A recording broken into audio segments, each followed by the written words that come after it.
So, ich bekomme ja wirklich oft von Zuschauern die Frage gestellt, was diese schönen und einzigartigen Anlagen, die wir hier so zeigen, eigentlich kosten. Diese Frage kann ich zu 100% nachvollziehen, verstehe es aber auch, dass es nicht jedermanns Sache ist, hier im Detail drüber zu sprechen. Heute ändern wir das Ganze mal und schauen uns ganz genau die Technik mit dem entsprechenden Preis für ein 3000 Liter XXL Aquarium an, der, ich nenne es mal ganz vorsichtig, Superlative, denn ja, wir wissen, mehr geht immer, ist ja klar.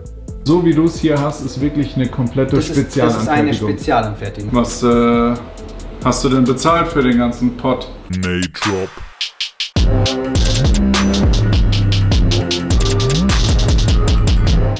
Hallo und herzlich willkommen zu diesem fantastischen Video. Es sind 36 Grad, uns läuft die Suppe, das könnt ihr euch nicht vorstellen. Wir sind heute zu Besuch bei Mario. Oh geil. Es ist mir eine Ehre. Ja, mir ist eine Ehre. Der Besten.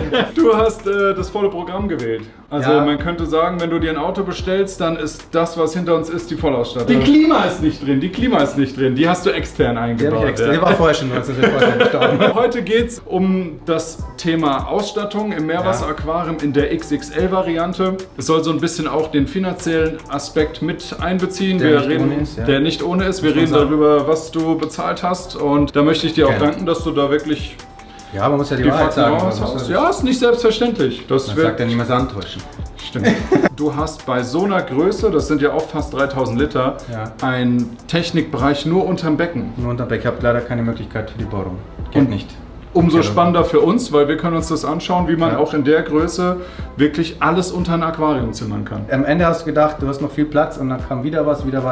Jetzt ist voll. Jetzt darf nichts mehr kommen. Das schauen wir uns jetzt an.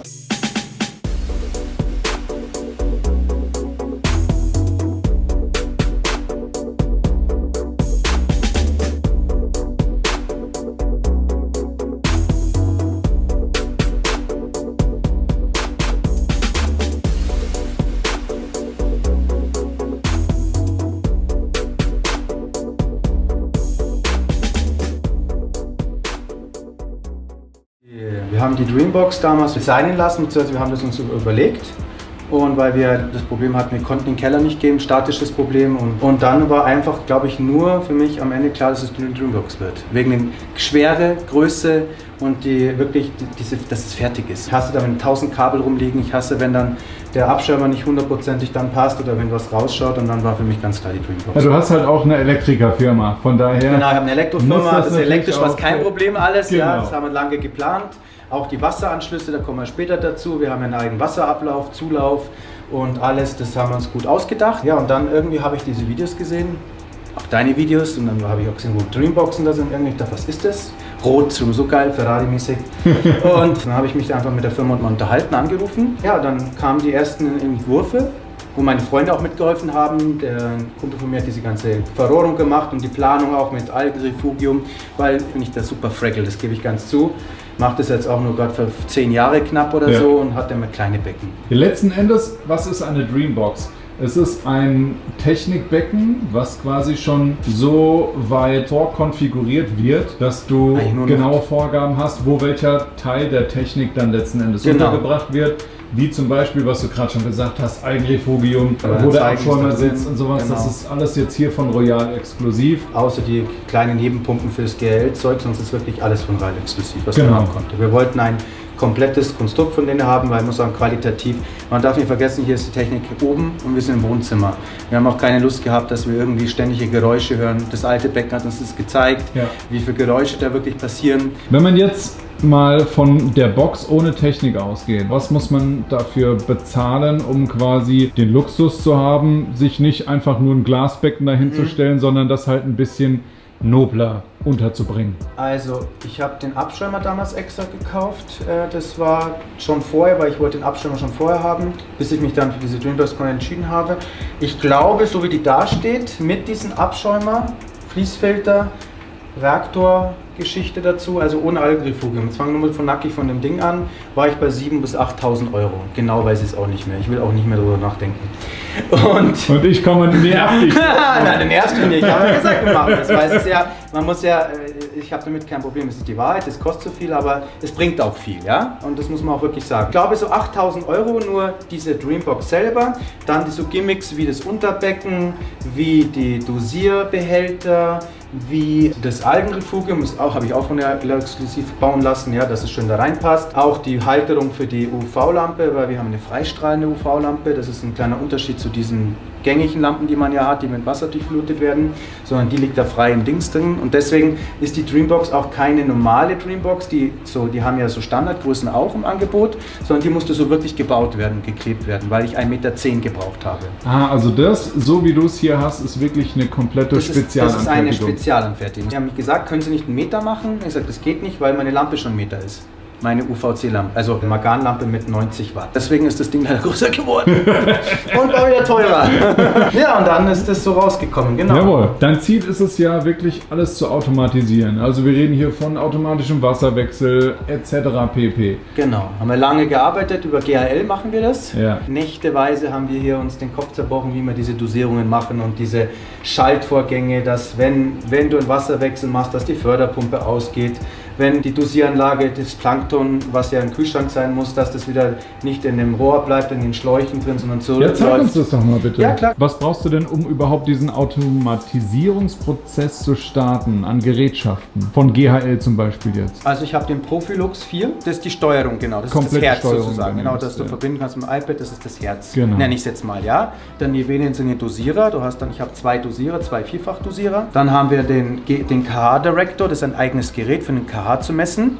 Das Gerät ist nur für den KH. Also ein Gerät mit 3 Dosierpumpen, also 4 sind dran, 3 brauchst du alleine nur für den KH zu messen. Und was kosten diese Gerätschaften zusammen? Da ist aber der Ionendirektor noch dabei gewesen, auf den wartet ja die ganze Welt. Ja, da hat der GL Riesenprobleme gehabt. Das waren irgendwie knapp 3.600 €. Und du hast natürlich den Vorteil, ich meine, du kannst das permanent abrufen. Wenn du jetzt eine Veränderung hast, die siehst du ja nicht, erst wenn du den Tröpfchentest machst. Genau. Ich wusste nicht, dass Redox wichtig ist, wusste ich wirklich nicht. Da hat mir einer gesagt, Redox ist wichtig, wenn ein Fisch stirbt. Ich meine, so ein kleiner Fisch, merkst du vielleicht nicht gleich am Anfang, dass er stirbt, ja, und du siehst ihn auch bei so einem Becken gar nicht mehr. Bei meinen Kleinbecken habe ich immer alles gesehen. Und dann habe ich gemerkt, wenn ein Fisch stirbt, dann geht der Redox sofort nach unten. Also weißt du, es passiert irgendwas oder irgendwas gammelt da drin. Der ist gerade 123, Optimalwert 210, 220, 250. Dann hast du ein KH, was ja wichtig ist für uns Aquarianer. Genau, und der Gel kann ja noch viel mehr. Wir haben ja viel mehr Sachen darüber. Wir haben die Dosierung drüber. Hier habe ich dieses Mikroorganismen, den Wasserklärer 1, Wasserklärer 2.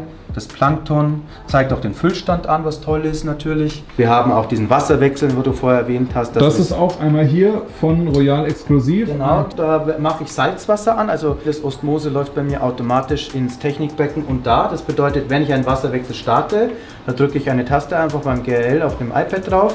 Dann läuft von diesem Becken zu dem Becken einfach, was weiß ich, 50 Liter, was ich halt eingestellt habe. Dann läuft es in dieses Becken rein. Der einzige Vorteil ist, dieses Wasser hat keine Verbindung mit meinen oberen Becken. Von Technik ins Quarantänebecken geht's, aber es geht keine Verbindung zum Technikbecken. Das heißt, die 50 Liter kommen hier rein, das Wasser lasse ich da ab. Automatisch, wenn das vollzogen ist, geht von dem die 50 Liter, ich muss natürlich das Salz noch reintun, das habe ich noch nicht ganz geschafft, dass das autark geht, aber da sind wir noch dran. Das Salzwasser wird dann da wieder reingepumpt und somit habe ich einen kleinen Salzwasserwechsel. Und ich mache dann einmal im Monat oder jetzt, wenn ich halt denke, alle 2 Monate mache ich halt so einen großen mit 300-400 Liter. Den mache ich noch. Das ist das, was ich dann noch händisch mit dem Schlauch machen muss. Ablassen geht alles automatisch, reinlassen noch. Habe ich halt einen Fehler gemacht leider. Wenn ihr Tipps braucht, sagt Bescheid, was ich verpennt habe. Genau, das ist das, was mir wichtig war. Dann natürlich diese ganzen Messungen hier. Das sind alles Geber, Höhengeber. Ich kriege auch eine Information, wenn das Wasser steigt auf einmal. Das heißt, wenn die Pumpe ausfällt oder so, dann kann man da reagieren. Dein Aquarium hat einen eigenen Kühlschrank. Ja, genau. Ich hatte ja bis dato noch keine richtigen Dosierungen, aber ich habe mich halt dann für eine Firma entschieden. Das ist dann die Firma Aquacura. Das ist die Firma Aquarium West. Und dann haben wir das vorher exklusiv gekauft, diese Behälter. Dann haben wir diese Wasserklärer auch besorgt. Problem ist bei diesen Mitteln, dass da ein Schlag unten ist. Du hörst es jetzt gerade, jetzt läuft das Rührwerk gerade.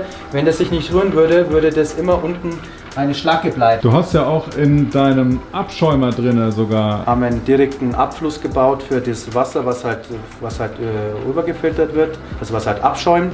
und sogar noch eine Art Bewässerung drinnen, dass es halt geputzt wird. Das ist auch geil. Und du hast auch direkt die Osmoseanlage auch noch mit hier unten reingekriegt. Das ist ja auch oft unter der Spüle oder sowas, aber du hast das Ding kackendreist da noch mit reingebaut. Ja, wir haben ja einen Wasseranschluss gemacht und wie gesagt ein Abwasser, ein Ablauf und alles und einen Gully sogar noch gebaut. Und bei uns ist es so, auch über das GAL. Das GAL steuert Magnetventile, die hier oben verbaut sind, die 3. Und die steuern immer das Osmosewasser für das Salzbecken und das Osmosewasser für das Hauptbecken, also fürs Technikbecken. Das heißt, wenn mein Wasserstand automatisch fällt, wie bei allen, geht das Magnetventil an und lässt das Wasser da rein, bis wieder der Füllstand erreicht ist und schaltet ab. Und du hast so wenig Kabel, das ist so clean bei dir, das ist der Wahnsinn. Also ja, wir haben hinten eine Verkleidung gebaut, das sind auch die Steckdosenleisten. Man sieht jetzt nur halt das Blinkende, was die Kanäle an sind von GAL. Das heißt, wir haben hinten ein bisschen Abstand gemacht, dass ich mehr Platz habe für die ganze Technik. Haben wir Lüfter sogar, wir haben Abluft gebaut. Ich habe mir gedacht, naja, es wird schon Feuchtigkeit da unten sein und Hitzestauen.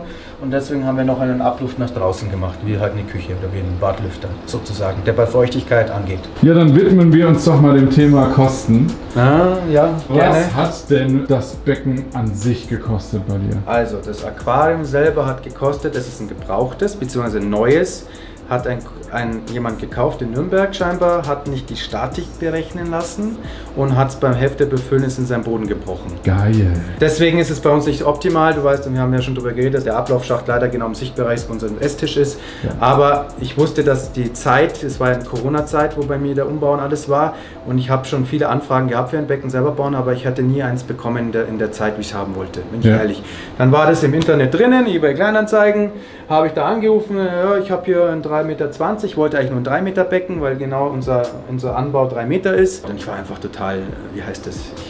Ungeduldig. Dann bin ich da hingefahren mit einem Kumpel von mir und dann haben wir uns das angeschaut und dann habe ich das gesehen und ich war verliebt. Ich habe gesagt, das ist mein Becken, das ist genau das, was ich will, es war verkleidet, also das war so schon, das war schon da, das haben wir alles bauen lassen hier. Und die Kosten, wie gesagt, waren dann 5.000 € und dann hatte ich ein Riesenproblem mit Transport. Ich dachte, ich rufe eine Umzugsfirma an, 10 angerufen, 10 Absagen. Aquarium bricht sowieso. Wenn sie einen ganzen Umzug machen, dann nehmen wir das Aquarium mit. Ich so, ich will ja nur das Aquarium, ich brauche keinen Umzug. Dann sagt er, ja, dann sind es 5.000 €. Ich so, ja, 5.000 € kostet das Aquarium. Habe ich gesagt, ihr wollt mich verarschen. Und nur Absagen, ich war total deprimiert, weil ich hatte auch eine Deadline, dass das Becken rauskommt bei denen. Und ja, und dann war ein Zufall. Mein altes Aquarium habe ich verkauft. Und von dem Verkäufer war der Vater bei einer Umzugsfirma. Sonst hätte ich, glaube ich, bis heute nicht dieses Aquarium. Und das waren dann nochmal 2.000 € sowas. 2.000 € Transport. Das ja, also waren bei 7.000 € am Ende. Ja. So ein Becken in der Größe kostet bestimmt, wenn man es neu baut, 10.000, denke ich mal. War für mich keine Option, ich wollte es haben. Ja. Und dann war mir dieser Schacht da hinten egal. Wir haben noch die Beleuchtung, was ist das? Das sind die Aufweg V4, die sind nicht so bekannt. Was hast du denn bezahlt für den ganzen Pott? Also wenn man zusammenrechnet, glaube ich, mit Lampen, mit der kompletten Technik, also so wie das jetzt da steht, sind wir schon knapp bei 37.000 €. Also ein mittelkleiner Wagen. Ja. Guter Golf. Mit Fischen, mit Korallen? Fische sind nicht dabei, also Fische, Korallen. Ich habe viele Auflösebecken gemacht, muss ich ehrlich sagen, weil ich finde jetzt immer neue Fische bestellen, bin ich nicht so... Finde ich schön, dann weißt du, wo es herkommt und sowas. Vor allem, ich weiß auch, dass die Fische schon vielleicht ein paar Jahre alt sind und dann nicht das gleich... Das ist gut, ist auch nachhaltig. Genau, sehr, sehr gut. Sind viel rumgefahren, Nürnberg, überall wo was war, teilweise in Stuttgart einen Fisch geholt oder so, also total verrückt. Ja, nochmal so Fische und Korallen sind schon über 2.000, 3.000 € auch. Also bist du so bei 40.000? 40 kann man rechnen. Und da sind schon Rabatte wahrscheinlich auch drin, oder? Ja, natürlich, ich habe immer durch die Größe, durch das, dass ich auch den Aquarianer da geholfen habe, seinen Laden umzubauen, dass ich Firma bin, habe ich natürlich viele EKs bekommen, muss man auch dazu sagen. Ich denke mal, wenn du es bei einem Becken so kaufen würdest, bist du bestimmt bei 50.000 runterbaut. So ein Becken in der Größe kannst du ja auch günstiger fahren. Ja, du kannst natürlich Technik sparen, du kannst auch jetzt diese ganzen Spielereien hier sparen, muss man auch sagen. Mir war das schon wichtig, weil ich kann mir nicht leisten, noch am Abend dann, wenn Kinder da sind, noch 3-4 Stunden an den Becken zu fummeln. Ja, da bin ich ehrlich. Ja. Am Anfang habe ich viel gefummelt, ja, am Abend öfter Nächte mit Freunden hier verbracht, um das alles zu programmieren. Aber jetzt seit einem Monat bin ich eigentlich ganz entspannt am Abend. Perfekt. Also das ist das, was ich wollte am Ende. War vielleicht ein bisschen technischer das Video heute? Ja. Viel gequatscht, viel so um dieses ganze Automatisierungsding mal so ein bisschen zu erläutern.